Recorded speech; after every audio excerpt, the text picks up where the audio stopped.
As we near the midpoint of 2017, let's take a step back and look at some Workday habits that can help you to stay productive and effective throughout the rest of this year and into the years to come.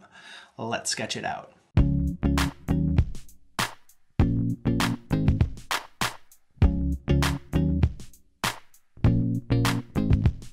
Hello and welcome to Verbal to Visual. I am your host, Doug Neill, and today's video is a bit of a follow-up to one that I made at the beginning of this year.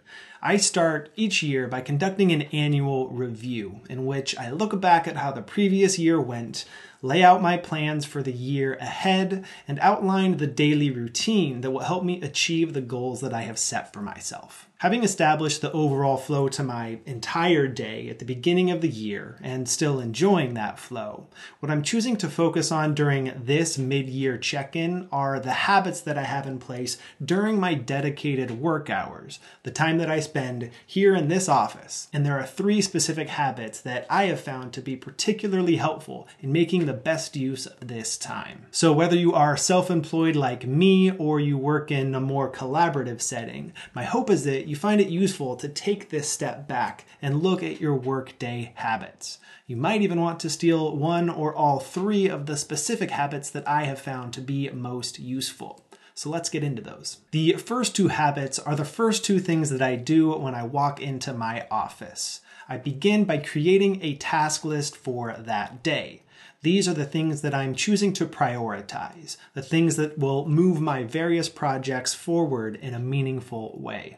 I have a dedicated space within this office where that task list lives. It's actually on my door, a door that I have coated with chalkboard paint so that I can write and erase to my heart's content. There are 2 things that I like about writing that task list on my door. The first is the limited amount of space that it provides.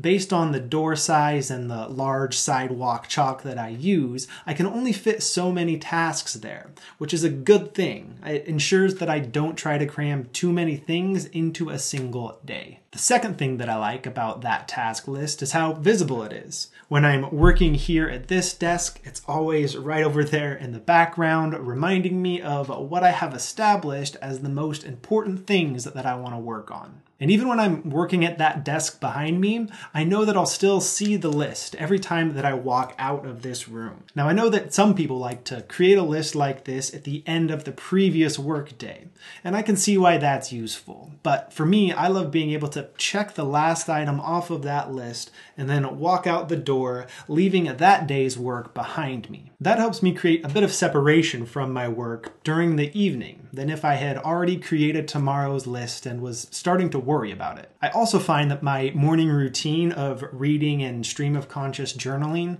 often impacts what specifically I choose to work on that day.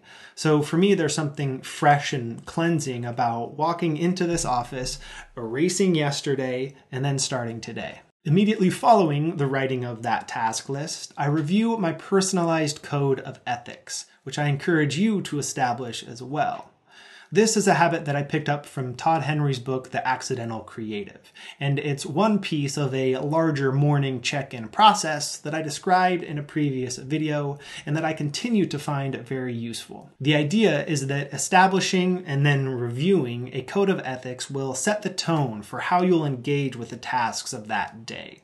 They'll help you to show up and to act in ways that are aligned with the person you want to be. The format that I've used with mine is a 2-word title, a simple but active visual, and a written description that speaks to me. One by one, I cycle through these while reviewing my tasks for that day as I consider how I will bring these ethics into the work of completing those tasks. Since establishing these ethics earlier this year, I've made some small adjustments to the descriptions and titles, adding some nuance or a new angle that I found to be important. I also recently added a 5th ethic to the original 4, ordinary courage, a term that I came across in the work of Brené Brown, and an idea which represents an important piece that was previously missing. So know that your code of ethics can evolve with you as you learn more about yourself and your work.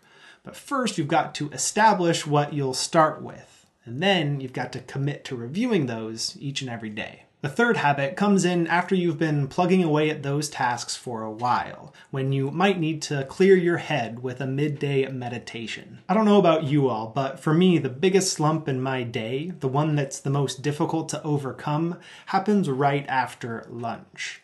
Your belly is full and hopefully you got to step away from your work, maybe to go eat lunch with some friends or catch up on YouTube, which is my lunchtime entertainment. But now it's time to get back into work mode. I've found that a guided meditation is a great way to ease that transition, to help you reset and reboot so that you're able to take on the second half of your workday from a clearer headspace and with a bit more energy. I'm currently using an app called Insight Timer, which has a bunch of guided meditations to choose from. I like Tara Brach, who was recommended by Maria Popova and Tim Ferriss. By the way, I just started reading this book by Tim Ferriss. I use this as a break somewhere in the middle of my workday, and I'm loving it. I'm enjoying the guided meditations rather than unguided, specifically because of the midday lull and how helpful it can be to have someone else's voice guiding you along, rather than putting in the mental energy that it takes to guide yourself if you do it solo. I also think that the guided meditations are great if you're totally new to meditation in general.